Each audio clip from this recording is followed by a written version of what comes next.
Selamat, Tante Lala lahirkan anak perempuan bernama Nur Aulia Rizkiatuna, baby endorse. Kabar bahagia datang dari Tante Lala. Diketahui jika perempuan yang dikenal lewat mempromosikan produk endorse tak biasa itu telah melahirkan anak kedua. Hal tersebut pun menambah kebahagiaan dari keluarga Tante Lala. Adik perempuan dari Rafa tersebut diketahui diberi nama Nur Aulia Rizkiatuna.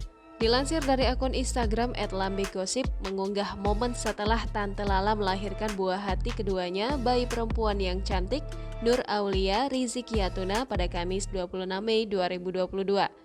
Dalam unggahan tersebut terlihat sosok ratu endorse TikTok itu masih terbaring lemah setelah melahirkan.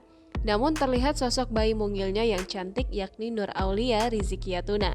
Tak hanya itu, terlihat beberapa anggota medis yang membantu Tante Lala dalam persalinan ikut melakukan selfie dengan Tante Lala dan bayi mungilnya. Selain itu, buah hati dari Tante Lala tersebut terlihat memiliki wajah yang sangat cantik dengan kulit yang putih bersih.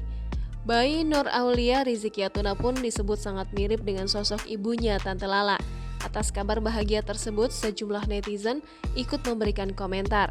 Banyak yang mendoakan Tante Lala agar semakin mendapatkan rezeki yang lancar dengan kelahiran sang buah hati keduanya.